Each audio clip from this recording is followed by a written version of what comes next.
Welcome to my channel. இது போன்ற சுவாரஸ்யமான சம்பவங்களை தெரிந்து கொள்ள மறக்காம நம்மளுடைய சேனலை சப்ஸ்கிரைப் பண்ணி வச்சுக்கங்க. என் மகள் வீட்டின் ஒரே பெண் என்பதால் அவள் மிகவும் சோம்பேறியாக இருந்தாள். என் மருமகன் அவளுடைய இந்த வழக்கத்தால் சலிப்படைந்து என்னை அங்கு அழைத்தார். ஒரு நாள் இரவு 12 மணிக்கு அவர் என்னை அவருடைய அறைக்கு அழைத்தார். என் மருமகன், இன்றும் என் மனைவி தூங்கிவிட்டாள், இன்று நான் என் ஆசையை கட்டுப்படுத்தி கொண்டு என்னால் சும்மா தூங்க முடியாது என்றார். இப்படி கூறி மருமகன் என்னை அவருடைய அறைக்கு அழைத்தார்.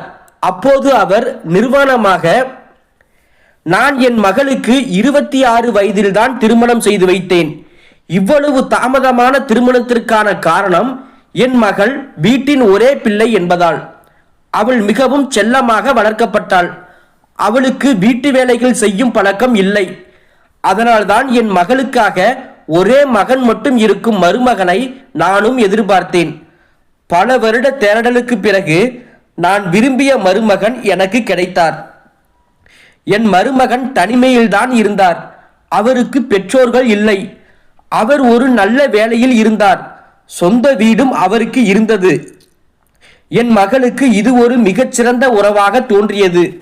அதனால்தான் உடனடியாக திருமண ஏற்பாடுகளை செய்து என் அஞ்சலியை திருமணம் செய்து கொடுத்தேன். ஆனால் திருமணத்திற்கு பிறகு நான் எதிர்பார்த்தது எதுவுமே நடக்கவில்லை. எனக்கு தெரியவில்லை, அஞ்சலியால் தனியாக தன் கணவரை கவனித்துக் கொள்ள முடியாது என்று நினைத்தேன். திருமணத்திற்கு முன்பு நான் அவளுக்கு நன்றாக புரிய வைத்ததாகவும் அவளும் எனக்கு ஒப்புக்கொண்டதாகவும் நினைத்தேன். இப்போது திருமணம் முடிந்த சில மாதங்களிலேயே அவளை பற்றிய சில புகார்களை நான் கேட்க ஆரம்பித்தேன். முதலில் என் மருமகன் தன் மனைவியின் சோம்பேறித்தனத்தை பொறுத்து கொண்டார். ஆனால் இப்போது இருவரும் வீட்டு காரியங்களை பார்த்து மிகவும் சோர்வடைந்து விட்டார். ஒரு நாள் என் மகளை பற்றி விசாரிப்பதற்காக அவள் வீட்டிற்கு செல்ல முடிவு செய்தேன். நான் அங்கு 2 நாட்கள் தங்கினேன். 2 நாட்களுக்கு பிறகு நான் என் வீட்டிற்கு திரும்ப தொடங்கிய போது அஞ்சலி என்னை தடுத்து நிறுத்தினாள். அவள், அம்மா, எனக்கு இப்போது மிகவும் சோர்வாக இருக்கிறது. நீங்கள் இன்னும் கொஞ்ச நாள் எனக்கு உதவியாக இருங்கள். வீட்டிற்கு சென்று நீங்கள் என்ன செய்வீர்கள் என்று கேட்டாள்.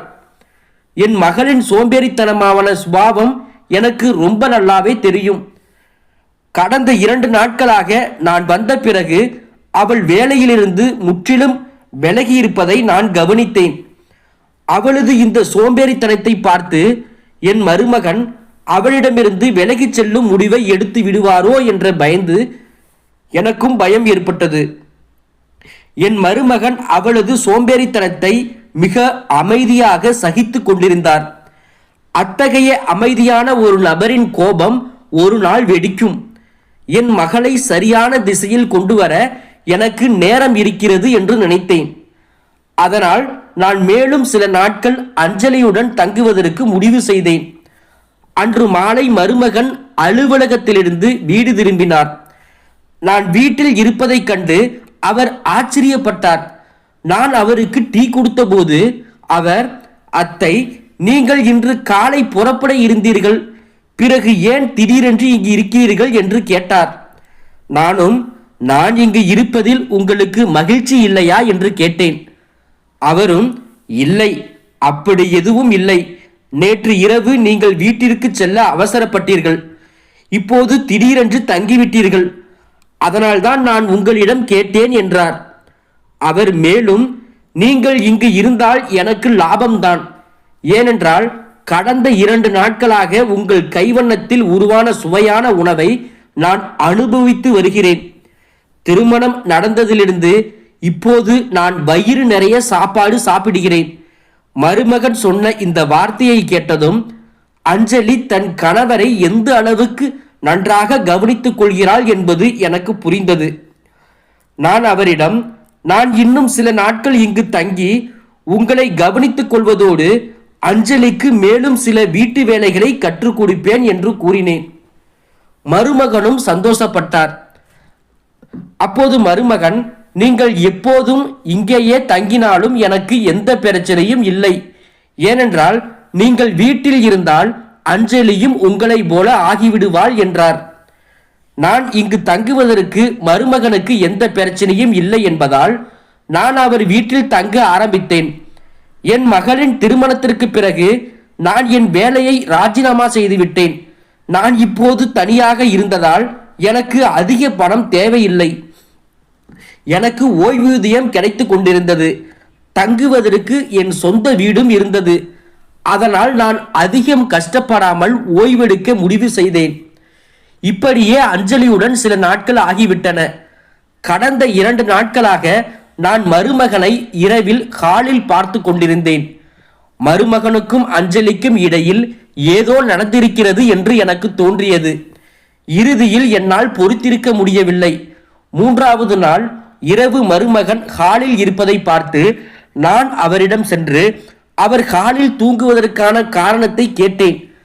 அப்போது அவர் எதுவும் பேசாமல் என் கையை பிடித்து கொண்டு தன் அறைக்கு அழைத்து சென்றார்.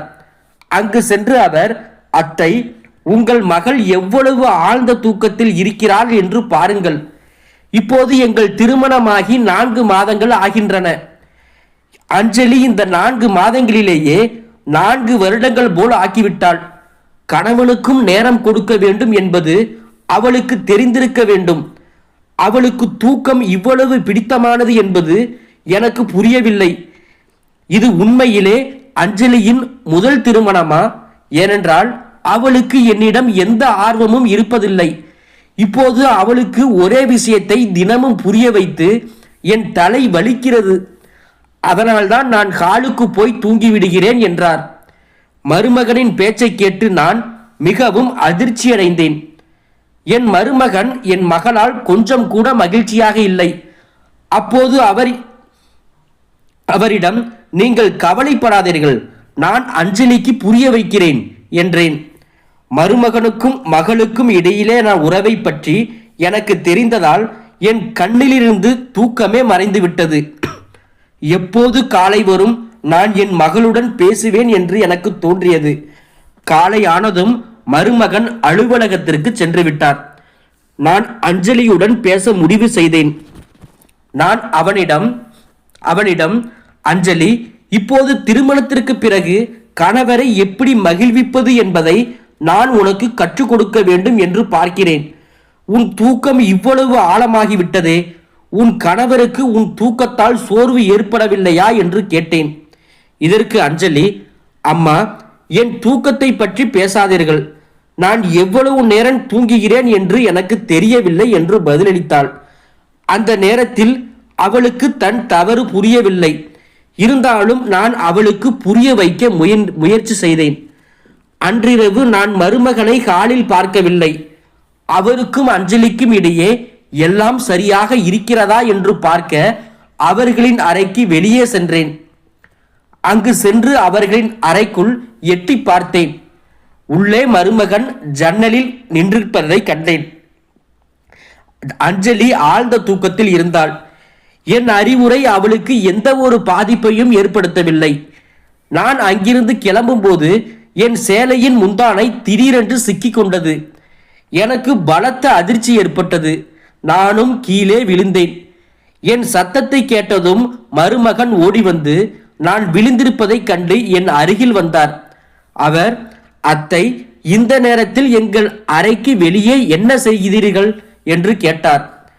நான் காலையில் அஞ்சலிக்கு எல்லா விஷயங்களையும் புரிய வைத்தேன். அவள் இன்றும் தூங்குகிறாளா என்று பார்க்க வந்தேன் என்றான். அப்போது அவர், அஞ்சலிக்கு எவ்வளவு புரிய வைத்தாலும் எந்த பயனும் இல்லை. நான் இப்போது அவளை கைவிட்டு விட்டேன். நீங்கள் தேவையில்லாமல் அவளுக்கு மன அழுத்தத்தை கொடுக்காதீர்கள் என்றார். இதற்கு பிறகு மருமகன் என்னை எழுப்பினார். என் ஒரு கையை அவர் தோளில் வைத்தும் மறு கையை என் இடுப்பில் வைத்தும் என்னை என் அறைக்கு அழைத்து செல்ல தொடங்கினார். என் அறைக்கு வந்ததும் மருமகன் என் கால்களை பிடித்துவிட ஆரம்பித்தார். மருமகன் தொட்டதுமே நானும் வெட்கப்பட்டேன். உடம்பெல்லாம் சிலிர்த்து விட்டது. அப்போது நானும் மேலும் வெட்கப்பட்டேன். அவர், நீங்கள் வெட்கப்பட தேவையில்லை என்றார். மருமகன் மிகவும் சுதந்திரமான சுபாவம் கொண்டவராக இருந்தார். ஆனால் எனக்கு இது எல்லாம் புதிதாக இருந்தது. நிலைமை எப்படி இருந்தாலும் எங்களுக்கிடையே ஒரு மரியாதை நிறைந்த உறவு இருந்தது. அப்போது நான் மருமகனிடம் வேண்டாம் என்று சொல்லவில்லை. ஆனால் அவர் என் முழங்கால் வரை என் கால்களை தடவ ஆரம்பித்தார். அப்போது மருமகனின் கண்கள் என் மீது ஒரு வித்தியாசமான முறையில் சுழன்று கொண்டிருந்தன. மெதுவாக மருமகனின் கண்கள் என் மீது திரும்ப தொடங்கின. அந்த நேரத்தில் நான் அதை உணரவில்லை. நான் இப்போதும் அழகாக இருக்கிறேன். என் உடல் முன்பை போலவே இருக்கிறது. அப்போது என் கால்களை தொடும்போது மருமகன், அத்தை, உங்கள் மகளை விட நீங்கள் சோர்வாக தெரியவில்லை. நீங்கள் இப்போதும் அழகாகவும் இளமையாகவும் இருக்கிறீர்கள் என்றார். மருமகன் சொன்னதை கேட்டு நானும் புன்னகைத்தேன். இதற்கு பிந்தைய நாட்களில் அஞ்சலிக்கு எல்லாவற்றையும் கற்றுக் கொடுக்க நான் முயற்சி செய்து கொண்டிருந்தேன். அவள் மெதுவாக என்னிடமிருந்து வீட்டு வேலைகளை கற்றுக்கொள்ள ஆரம்பித்தாள். ஓர் இரவு பாத்திரங்கள் சத்தம் கேட்டது. நான் உடனடியாக அறைக்கு வெளியே வந்தேன். மருமகன் உணவு தட்டை கையில் பிடித்து கொண்டு சமையலறையிலிருந்து வெளியே வருவதை கண்டேன். என்னை பார்த்ததும் அவர் ஆச்சரியமடைந்தார். இவ்வளவு இரவில் உணவு தட்டோடு எங்கே போகிறீர்கள் என்று அவரிடம் கேட்டேன். அவர், எனக்கு இரவில் பசிக்கிறது.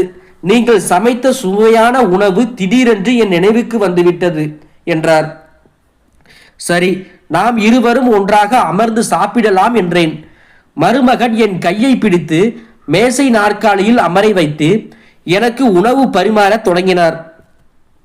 அவர் எனக்கு உணவு பரிமாறிக் கொண்டிருந்த போது அவரின் ஒரு கால் என் காலில் மீது இருந்தது. அவர் மீண்டும் மீண்டும் என் கண்களை பார்த்து கொண்டிருந்தார். நான் அவரின் மாமியார், ஆனால் அவருக்கு இது நினைவில் கிடையாது. நான் சாப்பிட்டு விட்டு தண்ணீர் குடித்தேன். பிறகு மருமகனிடம் என் வயிறு நிறைந்து விட்டது என்று சொன்னேன். ஆனால் மருமகன் மேலும் சாப்பிடுமாறு வற்புறுத்தினார். நானும் அவருக்கு உணவு பரிமாறினேன். அவர் என்னிடம் மிகவும் வித்தியாசமான முறையில் நடந்து கொண்டார். ஆனால் என்னால் அவரை மறுக்கவில்லை. நான் மருமகனிடம், நாளை சில மாணவர்கள் எங்கள் வீட்டை வாடகைக்கு எடுக்க வருவதாக சொல்லியிருக்கிறார்கள். எங்கள் வீட்டின் மாடி அறை காலியாக உள்ளது. இந்த அறையை வாடகைக்கு விடலாமா என்று கேட்டேன். ஆனால் மருமகன் மறுத்துவிட்டார். நானும் வேறு எதுவும் சொல்லவில்லை. அடுத்த நாள் இரவு மருமகன் எல்லையை மீறினார். அவர் என் அறைக்கு வந்து என் கையை பிடித்து கொண்டு என்னை அவருடைய அறைக்கு அழைத்து சென்றார்.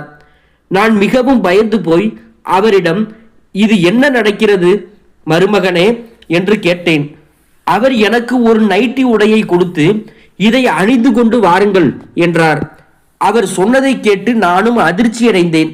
நான் அவரிடம், நீங்கள் என்ன பேசுகிறீர்கள்? நான் உங்கள் மாமியார், இதை நீங்கள் மறக்கக்கூடாது என்று சொன்னேன். ஆனால் அவர், அஞ்சலி தூங்கிவிட்டாள். என் வீட்டின் மற்ற தேவைகளை உங்களிடமிருந்து தான் நான் பூர்த்தி செய்ய வேண்டும். இந்த நைட்டியை நான் அஞ்சலிக்காக வாங்கி வந்தேன். ஆனால் அவள் அதை அணியவில்லை. நீங்களே இந்த நைட்டி ஆடையை அணிந்து எனக்கு காட்டுங்கள். மருமகன் சொன்னதை கேட்டு நான் மிகவும் வெட்கப்பட்டேன். அவரிடம், நான் உங்கள் மாமியார், இதை நீங்கள் மறக்கக்கூடாது என்று சொன்னேன். ஆனால் அவரை மறுக்க முடியாமல் அங்கிருந்து சென்று விட்டேன். அடுத்த நாள் அஞ்சலி தூக்கத்திலிருந்து எழுந்து காலை உணவு சாப்பிட தொடங்கினாள். அவள் காலை உணவு சாப்பிடும்போது நான் அவளிடம் அந்த நைட்டு ஆடையை கொடுத்து, நான் இப்போது இங்கிருந்து கிளம்புகிறேன். ஏனென்றால் நீ திருந்துவதாக தெரியவில்லை. எனக்கும் உன்னை கொஞ்சம் கூட பிடிக்கவில்லை. மருமகன் எனக்கு இந்த நைட்டியை கொடுத்தார். என்னிடம் தன் விருப்பத்தை வெளிப்படுத்தினார். உன்னால் எனக்கு மருமகனின் வார்த்தைகளை கேட்க நேர்ந்தது. உன்னால் உன் கணவரை மகிழ்விக்க முடியாவிட்டால் உன் வாழ்க்கை வீண். நான் அஞ்சலியிடம் நிறைய பேசினேன். என் பேச்சை கேட்டு அவள் அழ ஆரம்பித்தாள். அவள், அம்மா, சில நாட்களாக எனக்கு நல்லது நடக்க வேண்டும் என்று நீங்கள் எனக்கு புரிய வைக்க முயற்சி செய்கிறீர்கள். எனக்கு எல்லாம் புரிகிறது. ஆனால் நான் என்ன செய்ய முடியும்? எனக்கு இரவில் ஏன் ஆழ்ந்த தூக்கம் வருகிறது என்று எனக்கு புரியவில்லை.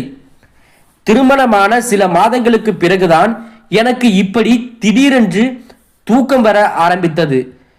உங்கள் மருமகன் விவேக் என்னை பற்றி என்ன சொல்கிறார் என்று எனக்கு தெரியாது. ஆனால் இன்று வரை நான் உணர்ந்தது என்னவென்றால், விவேக்கிற்கு என்னிடம் எந்த ஆர்வமும் இல்லை. அப்போது அஞ்சலி தன் கணவரை பற்றி பொய் சொல்கிறாளா அல்லது மருமகன் தன் மனைவியை பற்றி பொய் சொல்கிறாரா என்பதை புரிந்து கொள்வது சாத்தியமற்றது என்று நினைத்தேன். அன்றிரவு நான் அஞ்சலியை என் அறைக்கு செல்ல சொன்னேன். அவளுக்கு பதிலாக நான் அங்கு சென்று படுத்தேன். அன்றிரவு நான் அஞ்சலியை போல நைட்டி உடை அணிந்து அவளுக்கு பதிலாக தூங்க முயன்றேன். நான் என் முகம் வரை போர்வையை இழுத்து போர்த்தி கொண்டேன். மருமகன் அவரின் அறைக்கு வந்தபோது நானும் அதிர்ச்சியடைந்தேன். என் கால்களில் இருந்து போர்வை கொஞ்சம் நழுவியது. அப்போது மருமகன் என்னை அஞ்சலி என்று நினைத்து கொண்டார். அவர் என் அருகில் வந்து என் கால்களை தடவ ஆரம்பித்தார். அந்த நேரத்தில் எனக்கு ஏதோ விசித்திரமாக நடக்கப் போகிறது என்று அப்படி தோன்றியது. ஆனால் அதே நேரத்தில் கதவு சத்தம் கேட்டது. எனக்கு ஒரு பெண்ணின் குரல் கேட்டது. மருமகன் என் கால்களை தடவி கொண்டிருந்தார். இதை பார்த்த அந்த பெண், விவேக், என் மீது உனக்கு சலிப்பு வந்து விட்டதா? இப்போது உன் சோம்பேறி மனைவியை உனக்கு பிடிக்க ஆரம்பித்து விட்டதா என்று கேட்டாள். அந்த பெண்ணின் பேச்சை கேட்ட பிறகு மருமகனின் கை என் கால்களில் இருந்து விலகியது. நான் போர்வையின் ஒரு சிறிய கேப்பில் இருந்து எல்லாவற்றையும் பார்த்து கொண்டிருந்தேன். ஒரு பெண் மருமகனின் அறைக்குள் வந்திருந்தாள். அவள் என் மருமகனை கட்டி அணைத்திருந்தாள். கொஞ்ச நேரம் கழித்து இருவரும் படுக்கையில் என் அருகில் வருவதை கண்டேன். அந்த பெண் மருமகனிடம், விவேக், கொஞ்சம் பொறுமையாக இரு, உன் மனைவி எழுந்திருக்க மாட்டாளா என்று சொல்லிக் கொண்டிருந்தாள். அதற்கு மருமகன், அவளால் காலை வரை எழுந்திருக்க முடியாது, ஏனென்றால் இன்றும் அவள் குடிக்கும் நீரில் தூக்க மாத்திரையை கலந்திருக்கிறேன் என்றார். அதற்கு அந்த பெண், உன் மனைவியின் வேலை முடிந்தது, ஆனால் மாமியாரை என்ன செய்வது? அவர்களால் நம் அன்றாட சந்திப்புகளில் இப்போது தடை ஏற்படுகிறது என்றாள். இதற்கு மருமகன், என் மாமியாருடன் நான் விரும்பாமலேயே அப்படிப்பட்ட முறையில் பழக ஆரம்பித்திருக்கிறேன். இப்படி பழகினால் அவர்கள் வெட்கப்பட்டு தாங்கள் வீட்டிற்கு சென்று விடுவார்கள் என்று நினைத்தேன். ஆனால் அவர்கள் இங்கிருந்து செல்ல தயாராக இல்லை என்றார். மருமகனும் அந்த பெண்ணும் பேசியதை கேட்டு நான் திகைத்து போனேன். அதாவது மருமகன் என் மகளை ஏமாற்றிக் கொண்டிருந்தார். அப்போது நான் போர்வையிலிருந்து வெளியே வந்து அவர்கள் இருவரையும் பார்த்தேன். என்னை பார்த்ததும் மருமகன் அதிர்ச்சி அடைந்தார். நான் அவரிடம், நான் உன்னை ஒரு நல்ல மனிதன் என்று நினைத்தேன், ஆனால் நீ என் மகளை ஏமாற்றுகிறாய், நான் உன்னை அவ்வளவு எளிதில் விடமாட்டேன் என்றேன். அதற்கு அந்த பெண், உன் மகள் கொஞ்சம் பைத்தியம் பிடித்தவள், இப்படிப்பட்ட பெண்களை எந்த ஆண் விரும்புவான் என்று சிரித்தவாறே சொன்னாள். இப்போது நீ எல்லாவற்றையும் பார்த்து விட்டாய். நாங்கள் உன்னிடமிருந்து உன் மகளிடமிருந்தும் விடைபெறுகிறோம். மருமகனின் கள்ளக்காதல் பற்றி அறிந்தபோது எனக்கு பெரிய அதிர்ச்சியாக இருந்தது. என் அப்பாவி மகளை அப்படிப்பட்ட ஒருவரிடம் வாழ நான் அனுமதிக்கவில்லை. மருமகனின் காதலி அவதூறுக்கு அஞ்சி மருமகனுக்கு எதிராக எந்த நடவடிக்கையும் எடுக்கவில்லை. ஆனால் நான் அந்த கையாலாகாதவனை காவல்துறையிடம் ஒப்படைத்தேன். என் மகளை ஒரு பொய்யான உறவிலிருந்து விடுவித்தேன். அதற்கு பின் நல்ல ஒரு அருமையான மாப்பிள்ளையை திருமணம் செய்தேன். என் மகளும் ஒரு வருடத்தில் குழந்தை பெற்றெடுத்து இப்போது சந்தோஷமாக வாழ்கிறாள். இதை பற்றி உங்களுடைய கருத்துக்கள் என்ன அப்படிங்கிறத கீழே இருக்கிற கமெண்ட் செக்ஷன்ல கண்டிப்பா சொல்லுங்க. தேங்க்ஸ் ஃபார் வாட்சிங்.